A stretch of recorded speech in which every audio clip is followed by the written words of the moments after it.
Hello and welcome to the channel. Welcome to another TEW 2020 experiment video where we will be looking to answer the question, what if Finn Balor didn't get injured at SummerSlam 2016, having just won the Universal Championship? As you can see, this is where we start. SummerSlam 2016, Finn Balor defeated Seth Rollins to win the Universal title. It's the place to start, isn't it? This is where it all began. Now, of course, in the real events, Finn Balor was injured in this match, and the next night on Raw had to relinquish the Universal Championship that he had just won. But as you can see, there is no injury here. Finn Balor has won the Universal title. He has not got injured, and so he'll have the chance to hold it, to have a reign of it. Because it's an interesting what if to me. Because Finn Balor called up to the main roster, instant impact. He beat Roman Reigns to get in the match. He beat Seth Rollins to win the title. But then he got injured and that slowed all his momentum. He's never really reached the heights again of being Universal Champion and winning a world title. Going on from there over the years, he's won Intercontinental titles. He's been in and around main event level feuds. Went back to NXT, did really well winning the NXT title, but never reached the heights of Universal Champion, never winning the WWE title. And it can all kind of be traced back to this moment, the moment where Finn Balor was given the spotlight, he was given the chance to shine, he was given the rub, he was made world champion in his main roster pay-per-view debut for WWE, and he got injured. And, maybe going on from there, Vince didn't trust him anymore to be that guy, but in this scenario, he's not injured. He's fine, he's Universal Champion, and it'll be good to see what he does. The match got a 70 in this, in real life it banged from memory. He got a 59. He'll get a big pop boost, I think, from winning this match. First of all, as you can see, Finn Balor, Universal Champion.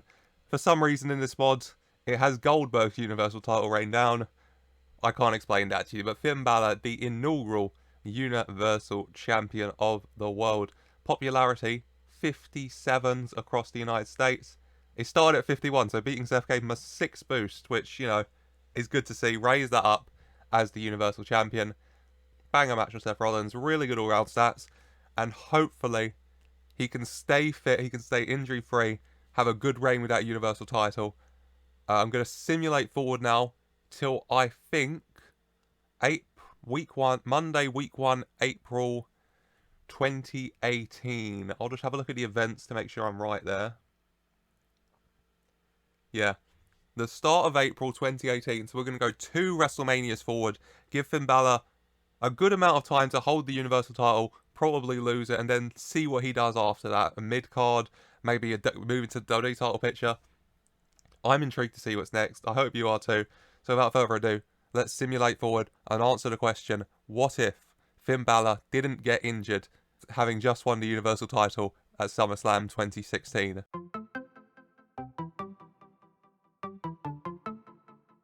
And here we are, Monday, week 1, April 2022. Yes, I said I'd be going to, 2018, but I thought to properly answer the question of what if Finn Balor didn't get injured, to properly get an explanation for that and to see what could have happened, it would be best to bring it to where we are now, to as close as where we are now as possible, and compare the two, to how he was doing then, to how he is doing now. So I thought I'd take it to just past WrestleMania coming up. I mean, as recording, we're at the end of 2021, so the start of 2022, to get a proper idea now. At this stage in WWE, Finn Balor, barring a miracle really, the way his booking is at the moment, his WWE accomplishments are 2 Intercontinental titles and 1 Universal Championship reign. How will he have done here? Let's find out. Finn Balor is currently employed by New Japan Pro Wrestling as Prince Devitt, so he has left WWE at the very least. Let's have a look at his headlines. He left WWE at the end of 2019. So we left him at August 2016. So he stayed in WWE for 3 more years, just over 3 more years before leaving, and a month later signing with New Japan Pro Wrestling, where he has been for the past just over 2 years. And obviously he was injured in July of 2020, so 6 months after signing with New Japan, he sustained a Churchillian neck nerve damage injury and was out for 6 months. So he's been with New Japan just over 2 years. He's missed 6 months of that, but I mean, he's happy enough. He relocated over to Kansai, and he extended his deal 3 months ago in January. So he's obviously pleased over in New Japan Pro Wrestling. Let's see how he got on. Let's have a look at his popularity first. He's 78th across the US, so that's gone up.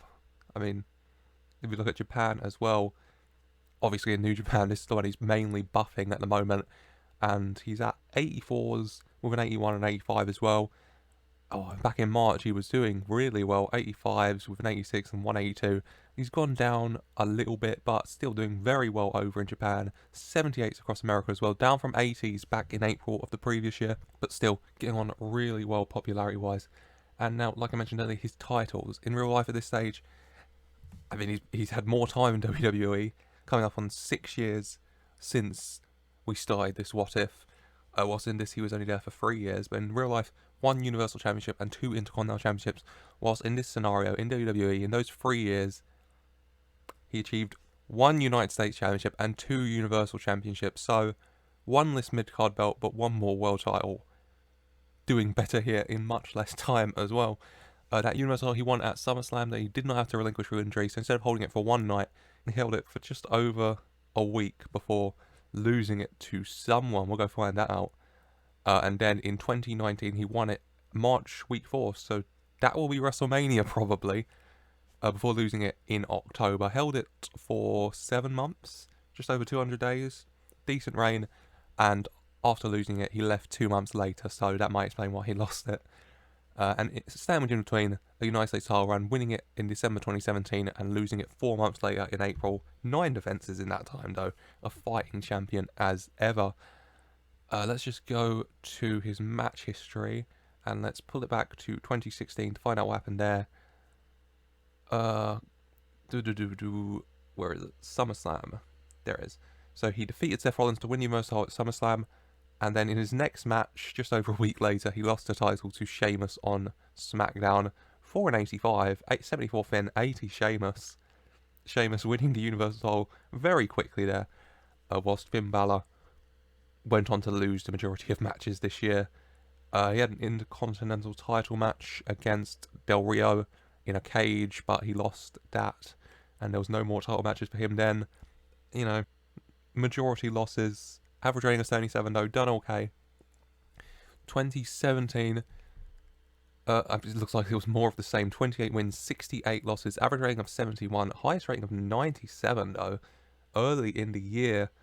There it is. The Miz defeated Finn Balor for a 97 on SmackDown. 82 Finn's, 88 Miz, both doing really well there.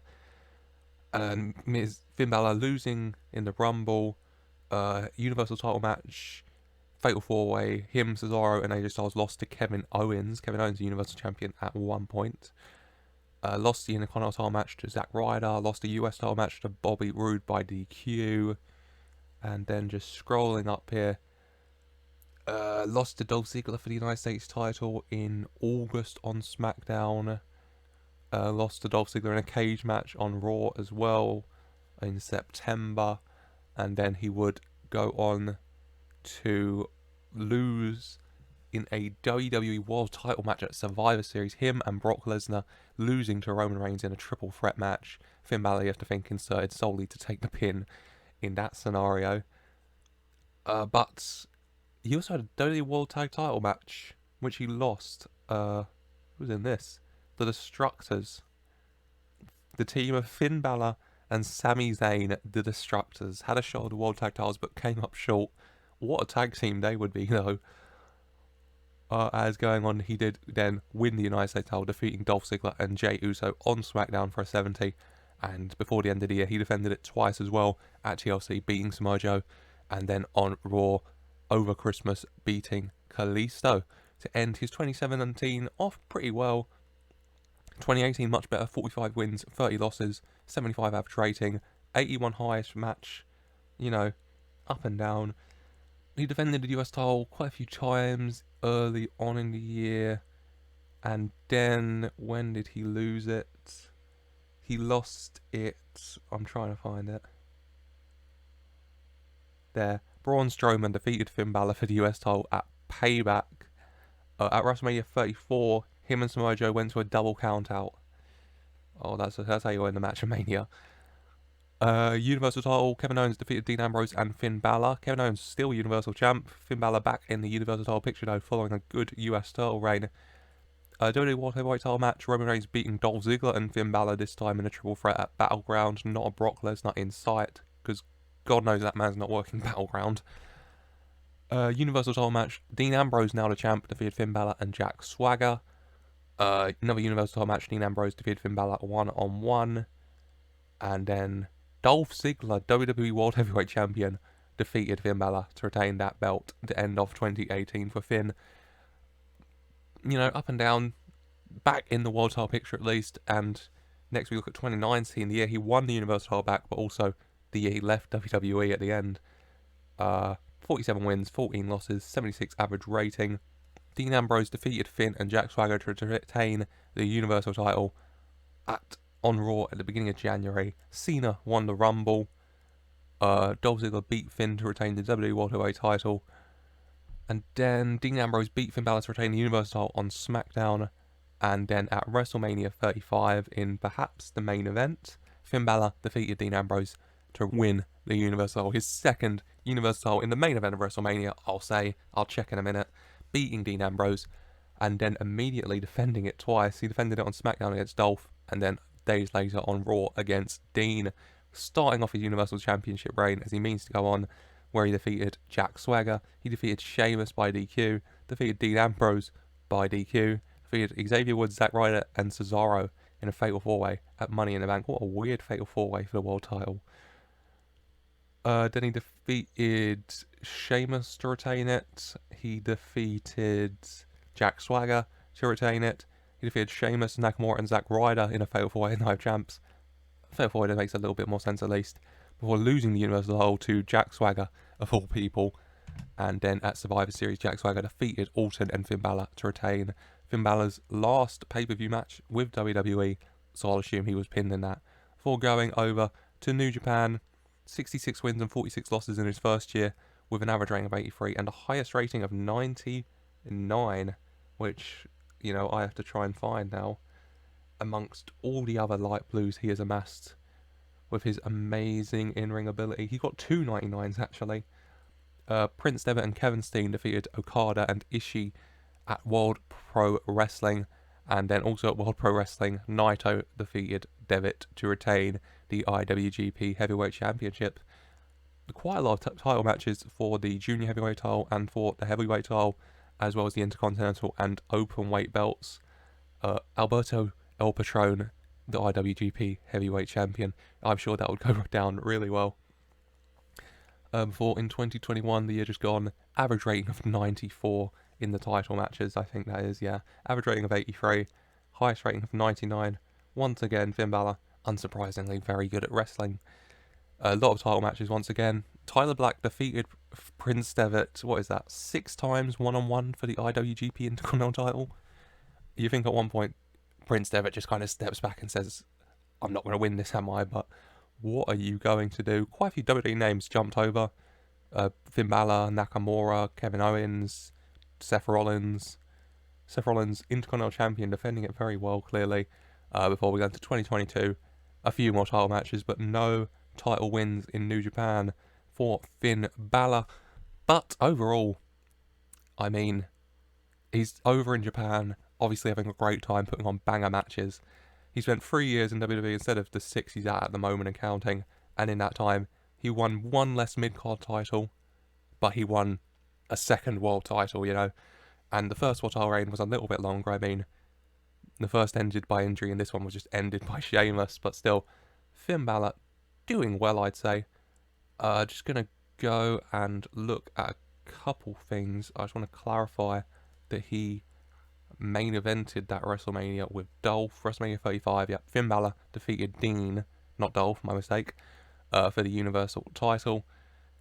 And then I just wanted to check the Universal title's history, because it's had some weird champs.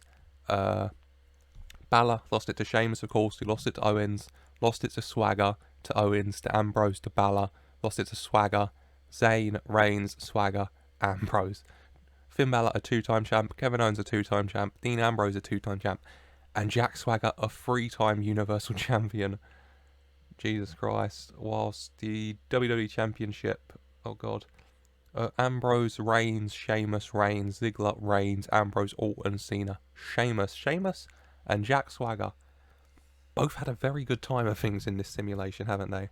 Sheamus up to 82 pop, doing well, considered a major star, and Jack Swagger up to 80 pop and considered a major star. 3 Universal title reigns to his name in this experiment.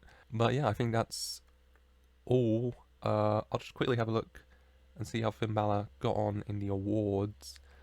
2016, he was 16th in the Power 500, then 18th, 42nd, 101st in 2019, and then in 2020 he was 9th, and in 2021, the year just gone, he was ranked the 7th best wrestler in the world, just behind Marufuji, Kanemura, Omega, Alex Shelley, one of the best wrestlers in the world, good for him, Okada, and Naito. Overall, to answer the question, what if Finn Balor didn't get injured at SummerSlam 2016 and have to vacate the Universal title? Championship-wise, got on much better, winning the United States title once and the Universal title twice, an extra world title reign to his name, and he stayed in WWE for 3 years instead of the 6 and count he's at now before going to New Japan, where he seems to be having the time of his life. No titles, but putting on banger matches overall. But that is going to be it for today. I hope you have enjoyed this TEW experiment video. If you have, then leave a like and leave a comment down below if you have any experiment ideas you'd like to see me try in TEW 2020 here. Subscribe to the channel for more, and thank you for watching.